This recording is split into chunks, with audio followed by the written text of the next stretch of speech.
Self-care is really about doing what you need to do to take care of yourself physically and emotionally. So it's not something that is frivolous, it's actually essential for us to protect our well-being.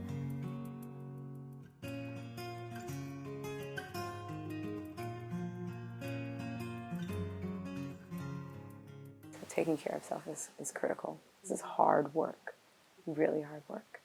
And so acknowledge it and give yourself the opportunity to take a breath before you get to doing. We do this work because we care. It's very normal to be affected. It's very normal too to just, maybe your sleep gets disturbed. Maybe you start doing self-care, but of a different kind of self-care, like you're having that extra milkshake or that extra glass of wine. People don't pay attention that what they're trying to do is regulate themselves. If we want to be healthy enough to do our jobs, then it's important for us to develop a routine of healthy habits that we engage in regularly, both at home and at work. What I've started asking professionals to think about is write out a plan of care for yourself and commit whatever that means in your personal life, if that means meditating 10 minutes a day, if that means yoga, if that means running.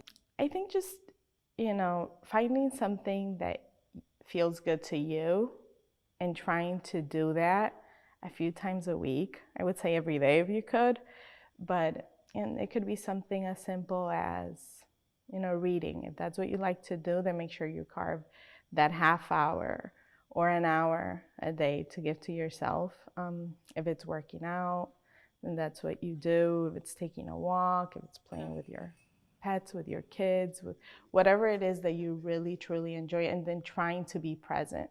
I found that those coloring pages are a great way for people like me with a very active brain, thinking about everything we got to do.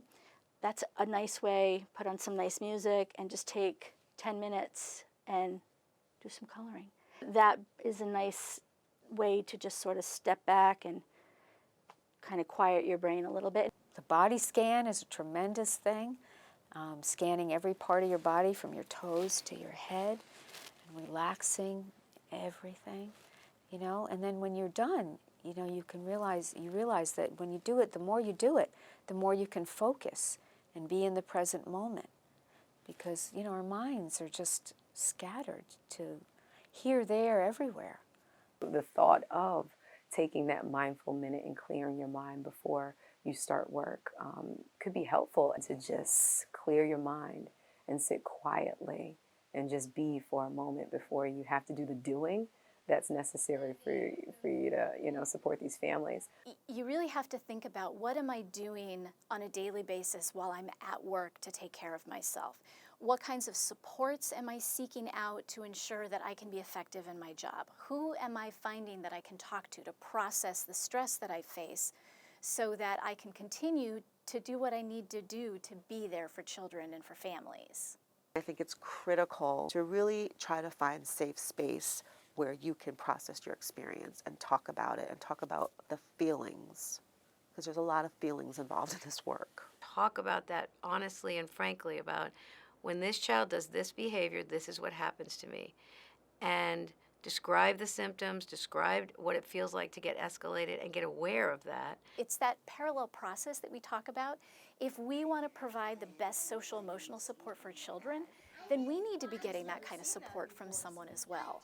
It's equally important for the supervisor to have someone to talk with. We've heard of sites actually before a meeting begins, they stop and they take a pause and they take a mindful minute before they even start their meetings, which is really great in terms of just allowing for people to take inventory of where they are before they start the work that they have to do for the day. Is really important. I also think it's important to take time off, to be aware of how much vacation time do I have? Do I have personal time?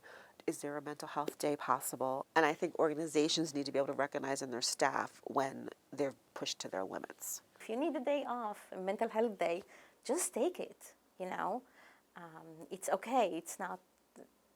It's okay. If you need it, you need it. If we don't take care of ourselves, we're going to burn out and not be able to take care of each other, so. It's really critical that we advocate for ourselves and for our needs. If we don't prioritize our own physical health, our own mental health, then we can't bring our best selves to work. And that's what we owe our families and the children that we work with. We need to make sure that we are providing the best support we can, and we can only do that when we're healthy.